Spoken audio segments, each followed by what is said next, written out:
अस्सलाम वालेकुम dear student. आज हमने 11th क्लास की जो केमिस्ट्री है इसका चैप्टर नंबर 3 केमिकल बॉन्डिंग और इसका बहुत इंपॉर्टेंट टॉपिक इंटरमॉलिक्यूलर फोर्सेस को हम डिस्कस करेंगे। बॉन्ड लेंथ को, बॉन्ड एनर्जी को और चेक क्विक 3.4 को भी बच्चों आज हमने डिस्कस करना है। अब हमारे पास जो दो तरह की आमतौर पर एटम, आयन और मॉलिक्यूल के अंदर दो तरह की फोर्सेस पाई जाती हैं। पहली को हम कहते हैं इंट्रामॉलिक्यूलर फोर्सेस और दूसरी को हम कहते हैं इंटरमॉलिक्यूलर फोर्सेस। हमारा असल टॉपिक इंटरमॉलिक्यूलर फोर्सेस है, लेकिन इंट्रा के बारे में भी हमें जानना थोड़ा जरूरी होती है। ये जो इंट्रामॉलिक्यूलर फोर्सेस होती हैं they are known as a primary forces. ये बेटा इसकी इब्तदाई फोर्सेस होती हैं। ये प्राइमरी बॉन्ड भी इसे हम कहते हैं। बॉन्ड का लफ्जी मतलब है जोड़ना, तो ये प्राइमरी बॉन्ड होगा। तो ये जो इंटरमॉलिक्यूलर फोर्सेस होती हैं that is a secondary bond, यानी पहले इंट्रामॉलिक्यूलर फोर्सेस डेवलप होंगे और फिर बेटा इंटरमॉलिक्यूलर फोर्सेस डेवलप होंगे, इसलिए आप इसे सेकेंडरी बॉन्ड कहते हैं। अब इंट्रामॉलिक्यूल कहां पे पाए जाते हैं या आप बताएंगे with in A molecule. With in A molecule के एक मॉलिक्यूल के अंदर पाई जाती हैं। एक जो मॉलिक्यूल होगा उसके अंदर मौजूद जो एटम्स हैं उनके अंदर पाई जाएंगे। विद इन ए मॉलिक्यूल और आयनिक कंपाउंड, या अगर बेटा वो आयनिक कंपाउंड है तो उसके आयंस के अंदर पाई जाएंगी। कैसे बच्चों? ऐसे जैसे हमारे पास ना हाइड्रोजन वाटर है। अब ये जो हाइड्रोजन है ये ऑक्सीजन के साथ जुड़ा हुआ है और फिर ऑक्सीजन हाइड्रोजन के दरमियान में जुड़ा हुआ है।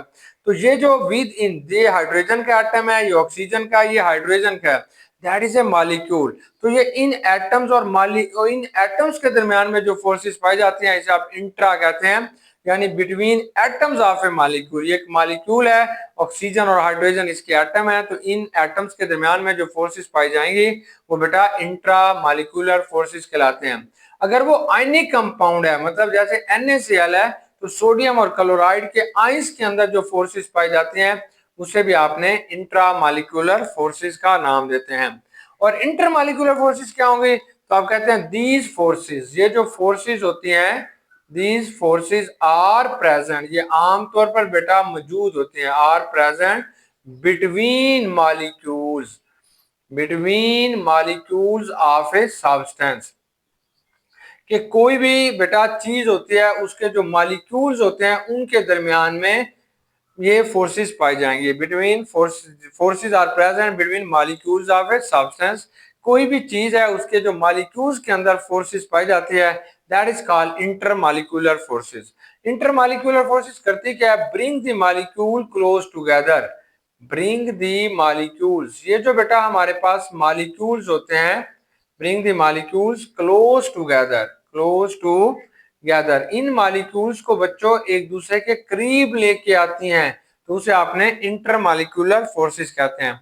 एग्जांपल बेटा जैसे देखें पानी है, एच है, ये वाटर का एक मॉलिक्यूल है। तो ये जो फोर्सेस होती हैं they are denoted by dotted line. तो ये एक वाटर का मॉलिक्यूल था तो इसने दूसरे वाटर के मॉलिक्यूल के साथ इसको मिला दिया, या दोनों मॉलिक्यूल को खींच के एक दूसरे के करीब कर दिया, तो इसको हम कहते हैं कि brings the molecule close together. तो ये मॉलिक्यूल्स को एक दूसरे के करीब लेके आते हैं। ये जो इंट्रा मॉलिक्यूलर फोर्सेस होती हैं they are donated by hard line. इसे आपने एक हार्ड लाइन से जाहिर करते हैं, जबकि intermolecular forces are denoted by a dotted line. इसे बेटा हम डॉटेड लाइन के साथ जो है वो डिटरमाइन करेंगे, या इसको जहर करते हैं डॉटेड लाइन के साथ, सॉरी। ये जो इंटरमॉलिक्यूलर या इंट्रामॉलिक्यूलर जो फोर्सेस होती हैं दे आर स्ट्रॉन्ग फोर्सेस। ये बहुत ज्यादा स्ट्रॉन्ग फोर्सेस होती हैं, ये ताकतवर किस्म की बच्चों फोर्सेस होती हैं। मतलब जो हाइड्रोजन और ऑक्सीजन के एटम के दरमियान में जो ताकत पाई जाती है वो बहुत ताकतवर है, स्ट्रॉन्ग फोर्सेस हैं। लेकिन ये जो इंटरमॉलिक्यूलर फोर्सेस होती हैं ये उनकी निस्बत से बेटा ये वीक फोर्सेस होती हैं, वीक फोर्सेस होती हैं, यानी उनकी निस्बत से ये थोड़ी क्या होंगी, कमजोर फोर्सेस होती हैं।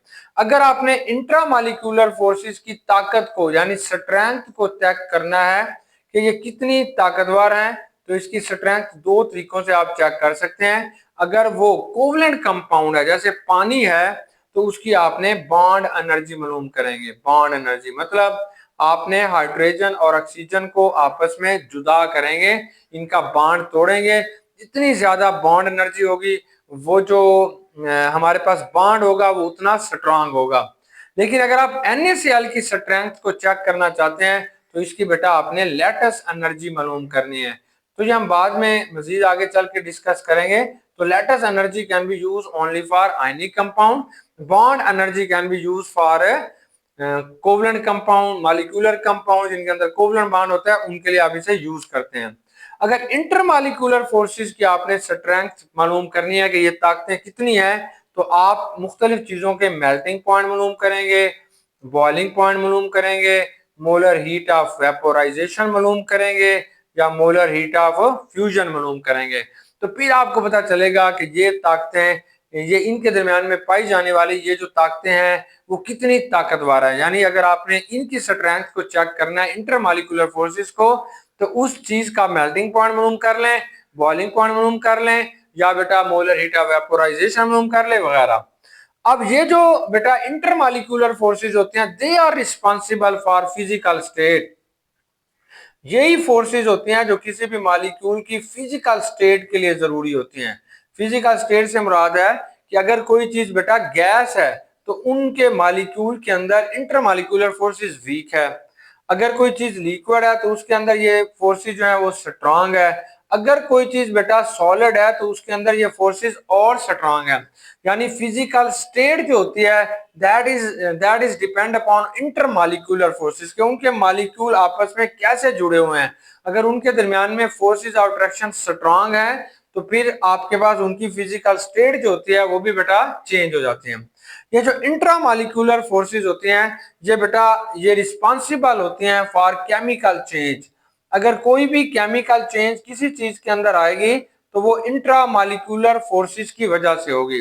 लेकिन ये जो इंटरमॉलिक्यूलर फोर्सेस होती हैं they are related with a physical change. अगर आपने उसके अंदर फिजिकल चेंज लेके आते हैं तो उसके लिए जो फोर्सेस आपके डिपेंड कर रही हैं वो इंटरमॉलिक्यूलर फोर्सेस हैं।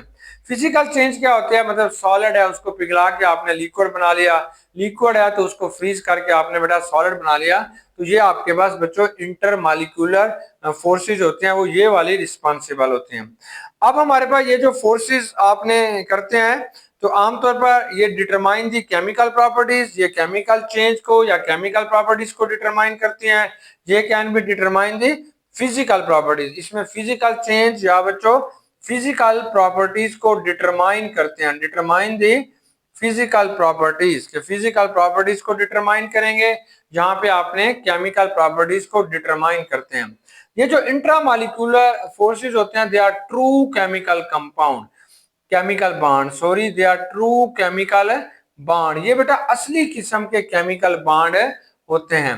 लेकिन ये जो इंटरमॉलिक्यूलर फोर्सेस होते हैं they are not true chemical bond, ये केमिकल बॉन्ड नहीं होते, असल केमिकल बॉन्ड नहीं होते, but behave like a chemical bond. लेकिन ये आमतौर पर केमिकल बॉन्ड की तरह थोड़ा सा बिहेवियर शो करते हैं, लेकिन ट्रू केमिकल कंपाउंड बॉन्ड नहीं होते।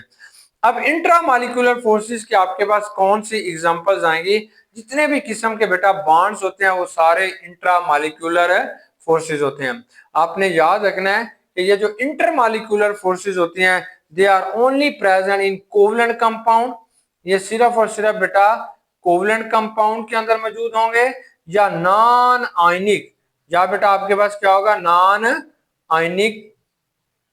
Ionic compound. ऐसे कंपाउंड जिनके अंदर आयन नहीं होते उनके अंदर जो फोर्सेस होंगी वो इंटरमॉलिक्यूलर फोर्सेस होती हैं। ये ट्रू केमिकल बॉन्ड है, मतलब फॉर एग्जांपल जैसे कोवलेंट बॉन्ड है वो इंट्रामॉलिक्यूलर फोर्सेस है, आपके पास एमसीक्यूज आएगा। कोवलेंट बॉन्ड है, आयनिक बॉन्ड है, या बच्चों हमारे पास कोऑर्डिनेट कोवलेंट बॉन्ड है। अगर किसी चीज के अंदर भी कोऑर्डिनेट कोवलेंट बॉन्ड पाया जाता है तो वो भी हमारे पास क्या होगा, इंटरमॉलिक्यूलर फोर्सेस है। जबकि इंट्रामॉलिक्यूलर फोर्सेस हैं, सॉरी इंटरमॉलिक्यूलर फोर्सेस या क्या होते हैं, ये जस्ट फोर्स ऑफ अट्रैक्शन है जो मॉलिक्यूल्स को बेटा आमतौर पर आपस में जोड़ के रखती हैं। इनको we are also called van der Waal forces.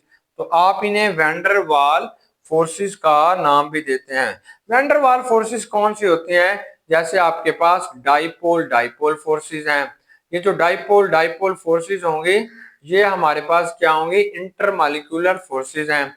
या बच्चों आयन डाइपोल फोर्सेस हैं, एक तरफ आयन होगा दूसरी तरफ डाइपोल होगा, तो आयन डाइपोल फोर्सेस आप इसे कहते हैं, या इसे बेटा अपने लंदन डिस्पर्शन फोर्सेस कहते हैं, लंदन डिस्पर्शन फोर्सेस हो गई। तो इस किस्म की जो फोर्सेस आपके पास पाई जा रही हैं that is known as a intermolecular forces का बेटा आप उसे नाम देते हैं। अब हम जिस चीज को डिस्कस करना चाहते हैं that is known as a bond energy. Bond का मतलब होता है दो चीजों को आपस में जोड़ देना या दो चीजों को बेटा आपने तोड़ देना, तो that is known as a bond. Bond है उसमें जो एनर्जी रिलीज होगी that is called bond energy. अब बेटा हमारे पास ये जो बॉन्ड एनर्जी होती है ये दो तरीकों से होगी। ये जो बॉन्ड एनर्जी होगी, अगर बॉन्ड इज फॉर्म, कहीं पे बॉन्ड बनेगा, अगर बॉन्ड कहीं पे बेटा बनता है तो एनर्जी जो होती है वो रिलीज होगी, वहां से एनर्जी जो होती है वो बाहर की तरफ आएगी, एनर्जी जो होती है वो रिलीज होती है वहां से बाहर आएगी। आप कैसे देखिए, जैसे आपने हाइड्रोजन और हाइड्रोजन को मिला दिया, ये एक हाइड्रोजन है ये दूसरा हाइड्रोजन है, दोनों को मिला के आप इसका बॉन्ड बनाते हैं H2, तो यहाँ पे जो एनर्जी रिलीज होती है वो 436 किलो जूल पर मोल जो होती है वो एनर्जी यहाँ पे बच्चों रिलीज हो जाएगी। अगर आप किसी चीज का बॉन्ड ब्रेक करते हैं, bond breakage, bond is a breakage, bond को अगर आपने तोड़ देते हैं, बॉन्ड ब्रेकेज अगर आप करते हैं, बॉन्ड को तोड़ते हैं, तो तब क्या होगा, एनर्जी इज अब्सॉर्ब। तो एनर्जी जो होती है वो बेटा क्या होगी, अब्सॉर्ब होगी। आप इतनी जोर लगाना पड़ेगा फिर जाके वो चीज टूटेगी, इसलिए वो एनर्जी को क्या करेगा, अब्सॉर्ब करेगा। तो अब हमारे पास जो है इसी हाइड्रोजन को अगर आप ब्रेकअप करते हैं, मतलब ये एनर्जी रिलीज हो रही होती है, ये एक्सोथर्मिक है, इसको आपने नेगेटिव साइन से जाहिर करते हैं। अब यही H2 का एक मॉलिक्यूल है, आप चाहते हैं मैं इसको तोड़ दूं, इसको जोर लगाते हैं कि टूट जाए और ये दो हाइड्रोजन है दोनों आपस में अलग हो जाएं, तो तब जो आपको एनर्जी देनी पड़ेगी वो 436 किलो जूल पर मोल एनर्जी इसको देनी पड़ेगी, फिर जाके ये बॉन्ड टूटेगा। अब हमारी बुक में इसकी जो डेफिनेशन लिखी है वो सिर्फ ब्रैकेज के लिहाज से लिखी गई है, तो ब्रैकेज के लिहाज से अब हम उसे वैसे ही पढ़ लेते हैं। तो हम कहते हैं the amount of energy required, तो हमारी ये डेफिनेशन है बेटा कि अमाउंट ऑफ एनर्जी, कि आपको कितनी एनर्जी रिक्वायर्ड है, the amount of energy required, कि आपको एनर्जी बेटा जरूरत है टू ब्रेक, ताकि आप क्या कर सकें, तोड़ सकें, टू ब्रेक ऑल पार्टिकुलर तमाम खास किस्म के particular bond of A molecule, किसी भी मॉलिक्यूल के तमाम बॉन्ड को अगर आप तोड़ देते हैं उसके लिए जो आपको एनर्जी की जरूरत पड़ती है तो इस कॉल्ड बॉन्ड एनर्जी। तो आपने उसे बच्चों बॉन्ड एनर्जी कहते हैं, तो ये बॉन्ड एनर्जी कहलाएगा, ये बॉन्ड एनर्जी आप इसे कहते हैं। अगर किसी चीज को आप बना रहे हैं उस वक्त जो एनर्जी रिलीज होती है उसे भी आपने बॉन्ड एनर्जी का नाम देना है। देखिए जैसे आपके पास ये एक मीथेन का मॉलिक्यूल है, ये H है बेटा, ये भी H है, जहां पे भी आपके पास हाइड्रोजन है यहाँ पे भी हाइड्रोजन है। तो अगर आपने यहाँ से इस बॉन्ड को तोड़ना चाहते हैं, मतलब आप चाहते हैं कि कार्बन और हाइड्रोजन का ये बॉन्ड आपस में टूट जाए, इन दोनों को अलग कर लें, तो आपको 413 किलो जूल पर मोल जो होती है वो एनर्जी देनी पड़ेगी। इसको जो 413 किलो जूल पर मोल एनर्जी है that is called bond energy. अब बॉन्ड एनर्जी का हमें फायदा क्या होता है, ये जो बॉन्ड एनर्जी होती है बेटा इसका आपके पास एडवांटेजेस क्या है, इसका आपके पास क्या फायदा होगा, एडवांटेजेस क्या होगा। तो ये जो बॉन्ड एनर्जी होती है आप बता सकते हैं, बॉन्ड एनर्जी जो होगी आपको दो चीजों के बारे में बताएगी। एक तो बेटा उसकी बॉन्ड स्ट्रेंथ के बारे में बताएगी, बॉन्ड स्ट्रेंथ, कि वो जो बॉन्ड है वो कितना ज्यादा मजबूत है या कितना कमजोर है। अगर एनर्जी ज्यादा देनी पड़ेगी तो बॉन्ड स्ट्रेंथ है, अगर बेटा एनर्जी कम देनी पड़ेगी तो बॉन्ड वीक है। दूसरा बच्चों उसकी रिएक्टिविटी के बारे में बताएगा, रिएक्टिविटी के वो कितना ज्यादा रिएक्टिव है या कितना ज्यादा रिएक्टिव नहीं है, तो आप उसकी रिएक्टिविटी को भी कैलकुलेट कर सकते हैं। दूसरी बात यह है कि बॉन्ड एनर्जी आपने मालूम कैसे करनी है, जब भी बेटा कोई रिएक्शन आपके पास होगा, कोई भी केमिकल रिएक्शन जब आप करवा रहे होंगे, तो ये जो हीट इवॉल्व होती है, यानी किसी भी केमिकल रिएक्शन के दौरान, कोई भी केमिकल रिएक्शन है उसके दौरान बेटा जो हीट इवॉल्व या अब्सॉर्ब हो रही होती है, हीट इवॉल्व हो रही होती है यानी हीट बाहर आ रही होती है, या हीट बेटा अब्सॉर्ब हो रही होती है, that heat tell us about the strength of bond. वो जो हीट आपको मिलेगी वही आपको स्ट्रेंथ ऑफ बॉन्ड के बारे में बताएगी। मतलब यह है कि अगर आप कार्बन और हाइड्रोजन का बॉन्ड तोड़ते हैं तो इतनी हीट आपको देनी पड़ेगी, 413 किलो जूल पर मोल आप हीट देंगे, फिर जाके वो बेटा बॉन्ड टूटेगा। अब इसका यूनिट क्या होगा? ये जो बॉन्ड एनर्जी आपके पास आ जाती है, इसका यूनिट क्या होगा? तो बॉन्ड एनर्जी का जो यूनिट होता है वो किलो जूल पर मोल होगा। मतलब आपको एक मोल उस चीज का लेना होगा, फिर आप उसको तोड़ेंगे तो आप बताएंगे कि इसके लिए कितनी हीट जरूरत पड़ती है, तो इसकी जो यूनिट होगा वो आप बताओगे किलो जूल बेटा पर मोल होगा। अब हमारे पास कुछ फैक्टर्स आते हैं जिनके ऊपर ये बॉन्ड एनर्जी डिपेंड करती है। फैक्टर्स हैं, फैक्टर्स का मतलब है कुछ चीजें हैं जिनके ऊपर बेटा ये बॉन्ड एनर्जी क्या करेगी, डिपेंड करेगी। सबसे पहला फैक्टर जो आता है उसे हम कहते हैं एटॉमिक साइज, कि एटॉमिक साइज भी कहेंगे इसे, या इसे बॉन्ड लेंथ भी कहते हैं। बॉन्ड लेंथ ये एटॉमिक साइज है, या that is also called bond length. तो इसका अपने बेसिक फार्मूला याद कर लेना है कि ये जो बॉन्ड एनर्जी होती है that is inversely proportional to the atomic size. ये एटॉमिक साइज के बेटा इनवर्सली प्रोपोर्शनल होती है। बॉन्ड एनर्जी जो होती है वो एटॉमिक साइज के क्या होगी, इनवर्सली प्रोपोर्शनल है। मतलब अगर आपके पास कोई छोटी चीज है, कोई छोटी चीज है, उसको अगर आप ब्रेकअप कर रहे हैं तो उसके लिए आपको ज्यादा एनर्जी देनी पड़ेगी। फॉर एग्जाम्पल बेटा अगर आपके पास हाइड्रोजन के दो एटम है, ये हाइड्रोजन के दो एटम है, इनको अगर आप आपस में जुदा करते हैं तो आपको 436 किलो जूल पर मोल एनर्जी देनी पड़ेगी।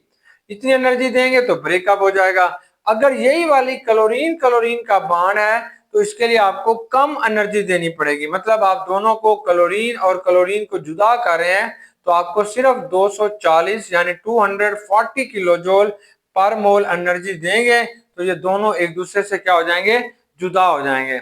मतलब छोटी चीज को तोड़ना, जैसे ये पॉइंटर है, इस कैप को तोड़ना थोड़ा मुश्किल है, इसकी बॉन्ड एनर्जी ज्यादा होगी। ये एक बड़ी चीज है, इसको तोड़ना थोड़ा आसान है, इसकी बॉन्ड एनर्जी क्या होगी बेटा, कम होगी।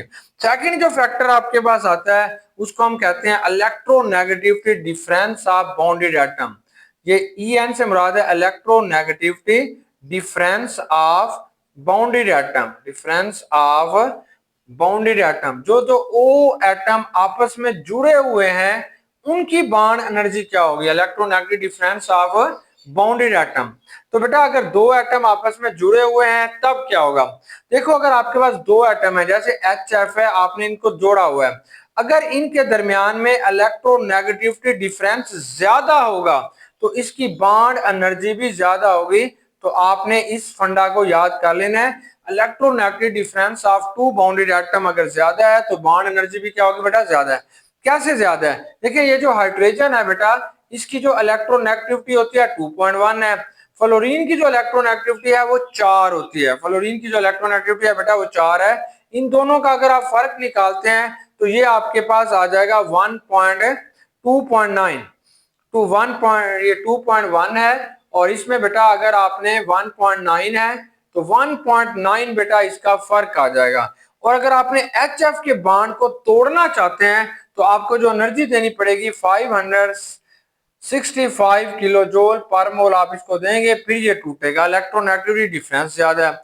अगर इसके साथ बेटा आपने HCl का मॉलिक्यूल ले लिया, देखो हाइड्रोजन की जो इलेक्ट्रोनेगेटिविटी होती है 2.1 है, क्लोरीन की 3 है, इन दोनों का जो फर्क होगा 0.9 आ रहा है। इसको तोड़ने के लिए जो आपको एनर्जी देनी पड़ेगी सिर्फ 427 किलो जूल पर मोल आपको एनर्जी देनी पड़ेगी, कम एनर्जी देनी पड़ेगी। सिमिलरली बेटा अगर आपके पास HBr का मॉलिक्यूल है, HBr है, आप जानते हैं हाइड्रोजन की 2.1 है और ब्रोमीन की बेटा 2.8 है, इनका जो फर्क आएगा वो 0.9 है, इसलिए इसकी एनर्जी और कम हो जाएगी, 363 किलो जूल पर मोल देंगे तो आप HBr को एक दूसरे से बेटा अलग कर लेंगे। सिमिलरली अगर आपके पास HI है तो हाइड्रोजन के इलेक्ट्रोनेगेटिविटी 2.1 है और आयोडीन के इलेक्ट्रोनेगेटिविटी 2.5 है, तो इनका फर्क 0.4 के करीब आएगा और इसको सबसे कम एनर्जी देनी पड़ेगी 295 किलो जूल पर मोल, तो ये आसानी के साथ टूट जाएगा। यानी हमारा रिजल्ट क्या है कि अगर दो एटम्स के दरमियान में इलेक्ट्रोनेगेटिविटी डिफरेंस ज्यादा है तो उसको तोड़ना बेटा थोड़ा मुश्किल होगा। अगर इलेक्ट्रोनेगेटिविटी डिफरेंस कम है तो उसको तोड़ना थोड़ा आसान है। इस चीज को आप पोलैरिटी भी कहते हैं, मतलब अगर ये ज्यादा पोलर है तो इलेक्ट्रोनेगेटिविटी इसकी पोलर ज्यादा है तो बॉन्ड एनर्जी ज्यादा होगी। अब इसका रिजल्ट हमने क्या निकाला कि HF की बॉन्ड एनर्जी बेटे सबसे ज्यादा होगी, फिर आपके पास HCl की होगी, फिर बेटा आपके पास HBr की होगी, फिर आपके पास HI की बॉन्ड एनर्जी जो होती है वो सबसे कम होगी।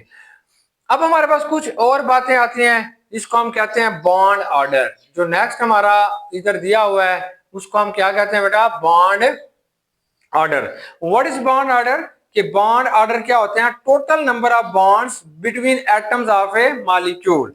तो आपके पास बॉन्ड ऑर्डर क्या होगा, टोटल नंबर ऑफ बॉन्ड, कितने बॉन्ड हैं between atoms of A molecule, between बेटा एटम्स ऑफ ए मॉलिक्यूल, के एक जो आपके पास मॉलिक्यूल है इसके एटम्स के दरमियान में कितने बॉन्ड हैं, इस कॉल्ड बॉन्ड ऑर्डर। तो आपने बच्चों उसे बॉन्ड ऑर्डर कहते हैं, ये बॉन्ड ऑर्डर कहलाएगा। देखिए जैसे हाइड्रोजन है, हाइड्रोजन के दरमियान में एक बॉन्ड है तो इसका बॉन्ड ऑर्डर एक है।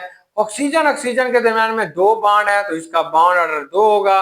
और नाइट्रोजन के दरमियान में तीन बॉन्ड है तो इसका बॉन्ड ऑर्डर बेटा तीन होगा। अगर आपके पास एक ही जैसी चीज है, अगर बेटा एक जैसी चीज है तो आप उसके नंबर ऑफ बॉन्ड देखेंगे, इसका बॉन्ड ऑर्डर ज्यादा होगा उसकी बॉन्ड एनर्जी भी ज्यादा होगी। मतलब कार्बन कार्बन ट्रिपल बॉन्ड की बॉन्ड एनर्जी ज्यादा होगी बनिस्बत कार्बन कार्बन डबल बॉन्ड के, और कार्बन कार्बन डबल बॉन्ड की बॉन्ड एनर्जी ज्यादा होगी कार्बन कार्बन सिंगल बॉन्ड के। इसके अलावा बेटा कुछ और फैक्टर्स भी होते हैं, जैसे लोन पेयर ऑफ इलेक्ट्रॉन। जिस एटम के ऊपर जितने लोन पेयर होंगे उसकी बॉन्ड एनर्जी उतनी ज्यादा होगी।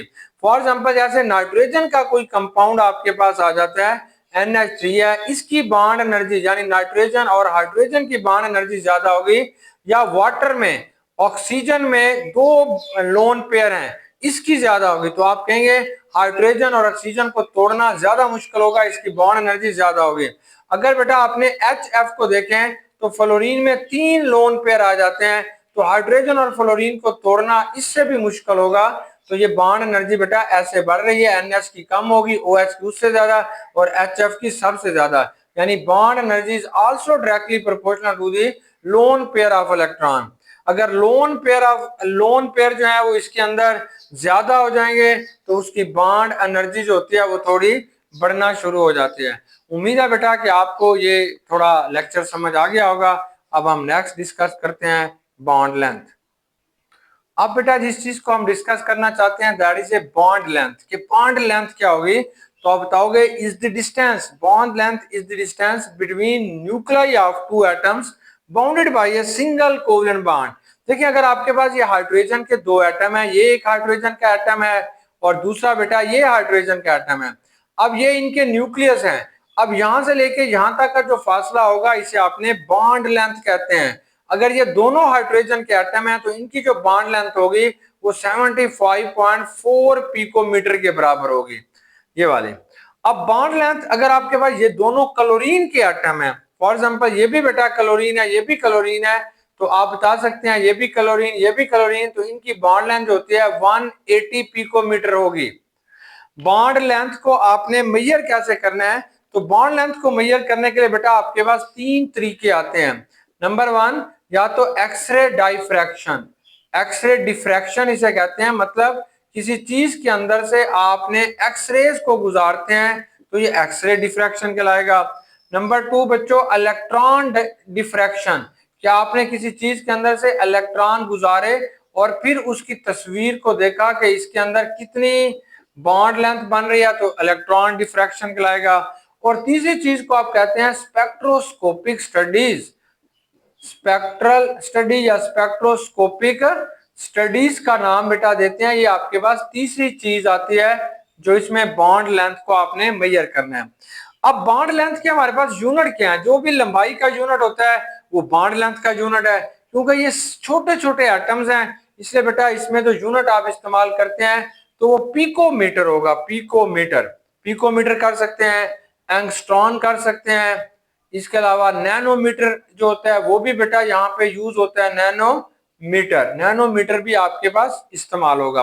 अब हम देखना चाहते हैं कि अगर आपके पास 1 पिकोमीटर है, अगर 1 पिकोमीटर है तो 10 की ताकत माइनस 12 मीटर के बराबर होगा।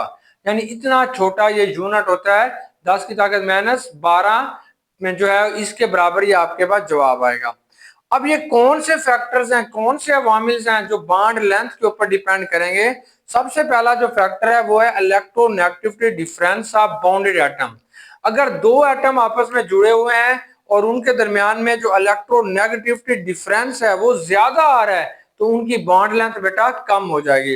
यानी ये जो बॉन्ड लेंथ होती है, ये बेटा जो बॉन्ड लेंथ होगी that is inversely proportional to the electronegativity difference of bounded atom. अगर दो एटम जो आपस में जुड़े हुए हैं उनके दरमियान में इलेक्ट्रोनेगेटिविटी डिफरेंस ज्यादा आ रहा है तो उसकी बॉन्ड लेंथ क्या होगी बेटा, कम हो जाएगी।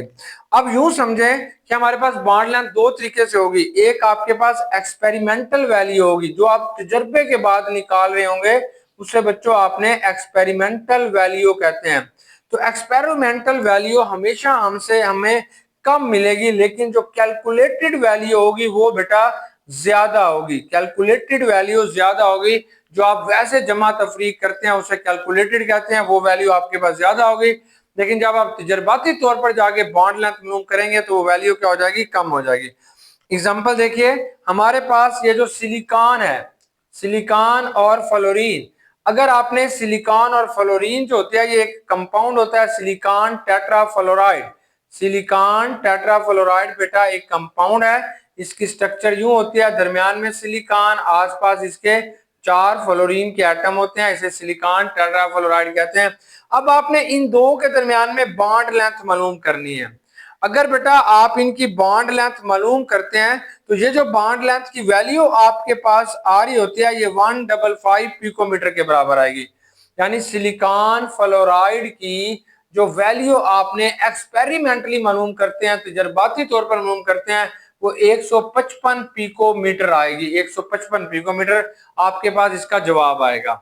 लेकिन असल में जब आप कैलकुलेट करते हैं, खुद कैलकुलेट करते हैं, तो इसका जो जवाब होता है वो इससे कुछ क्या होगा बेटा, ज्यादा होता है। यानी कैलकुलेटेड वैल्यू जो आप कैलकुलेट करेंगे सिलिकॉन और फ्लोरीन के दरमियान में जो आप कैलकुलेट करते हैं वो जो आपके पास वैल्यू होती है वो 181 पिकोमीटर होगी। कैसे कैलकुलेट करोगे बेटा, देखो जैसे आपके पास फ्लोरीन है, अगर आपने फ्लोरीन की बॉन्ड लेंथ देखेंगे तो एक फ्लोरीन की जो बॉन्ड लेंथ होती है वो हमारे पास 64 पिकोमीटर होगी, और एक सिंगल सिलिकॉन की जो बॉन्ड लेंथ होती है वो बेटा हमारे पास सिलिकॉन की जो बॉन्ड लेंथ होगी 117 पिकोमीटर होगी। अब आपने ये कैलकुलेटेड, ऐसा होना चाहिए था कि सिलिकॉन और फ्लोरीन के दरमियान में बॉन्ड देख लें, 64 प्लस 117 दोनों को जमा कर लें तो ये जो आपके पास आएगा 181 पिकोमीटर आ रहा है। तो असल आपके पास that is a calculated value, जो आपने जमा तफरीक करके निकाली है वो कैलकुलेटेड वैल्यू है, तो आपके पास ये जवाब आना चाहिए था। लेकिन एक्सपेरिमेंटली वैल्यू आपके पास ये आ रही है। वजह क्या हुई है, क्योंकि ये जो फ्लोरीन है ये मोर इलेक्ट्रोनेगेटिव है, अब सिलिकॉन जो है वो लेस इलेक्ट्रोनेगेटिव है, इनके दरमियान में इलेक्ट्रोनेगेटिविटी डिफरेंस ज्यादा आ जाता है, जिसकी वजह से ये जो फ्लोरीन है ये सिलिकॉन को अपनी तरफ खींच लेगा और ये बॉन्ड जो होता है वो श्रिंक हो जाएगा। इसलिए इनकी एक्सपेरिमेंटली तौर पर जो बॉन्ड लेंथ है वो कम हो जाती है, कैलकुलेटेड वैल्यू बेटा क्या होती है, ज्यादा होगी। नेक्स्ट आपके पास आता है एटॉमिक साइज। तो ये जो बॉन्ड लेंथ होगी बच्चों ये एटॉमिक साइज के डायरेक्टली प्रोपोर्शनल है। अगर एटम का साइज बड़ा होगा तो बॉन्ड लेंथ ज्यादा होगी, अगर एटम का साइज छोटा होगा तो बॉन्ड लेंथ क्या होगी, कम होगी। फॉर एग्जांपल अगर आपने कार्बन और फ्लोरीन की बॉन्ड लेंथ देखना चाहते हैं तो ये कम होती है then that of carbon and chlorine से। वजह क्या है, क्योंकि ये बेटा जो आपके पास फ्लोरीन है, कार्बन की तो दोनों में एक जैसे है, फ्लोरीन की जो बॉन्ड लेंथ है वो 64 पिकोमीटर है, जबकि क्लोरीन की जो बॉन्ड लेंथ होती है वो 99 पिकोमीटर है। क्योंकि क्लोरीन का साइज फ्लोरीन से बड़ा है इसलिए कार्बन क्लोरीन की बॉन्ड लेंथ ज्यादा होगी और कार्बन फ्लोरीन की बॉन्ड लेंथ बेटा कम होगी। नेक्स्ट हमारा क्वेश्चन आता है कि nature of covalent bond, nature of covalent bond. तो बेटा आमतौर पर अगर कहीं पे भी ट्रिपल बॉन्ड होगा तो इसकी बॉन्ड लेंथ कम होगी, अगर कहीं पे डबल बॉन्ड होगा तो इसकी बॉन्ड लेंथ इससे ज्यादा होगी, और जो आपके पास सिंगल बॉन्ड होगा इसकी बॉन्ड लेंथ सबसे ज्यादा होगी। कैसे? अगर कार्बन कार्बन सिंगल बॉन्ड होता है तो इसकी बॉन्ड लेंथ 154 पिकोमीटर होती है। कार्बन कार्बन डबल बॉन्ड होगा तो 133 पिकोमीटर होगा। अगर कार्बन कार्बन ट्रिपल बॉन्ड होता है तो इसकी बेटा बॉन्ड लेंथ 120 पिकोमीटर होती है। अब हमारा जो चेक क्विक है इसमें भी यही क्वेश्चन दिए गए हैं कि ये जो एसिटाइलिन है, चेक क्विक में क्या क्वेश्चन दिया गया है कि जो एसिटाइलिन है why it is a more stable. तो आप कहते हैं क्योंकि इसकी बॉन्ड लेंथ बेटा कम हो जाती है, इसलिए हमारे पास ये जो एसिटाइलिन का मॉलिक्यूल होता है ये स्टेबल हो जाता है देन दैट ऑफ इथीन से। इसे आपने एसिटाइलिन कहते हैं, और ये बच्चों जो हमारे पास आ रही है इसको आपने इथीन कहते हैं क्योंकि इसकी बॉन्ड लेंथ थोड़ी कम हो जाएगी। उम्मीद है डियर स्टूडेंट कि आपको ये समझ आ गया होगा। बेस्ट विशेष, गुड लक, अल्लाह हाफिज़।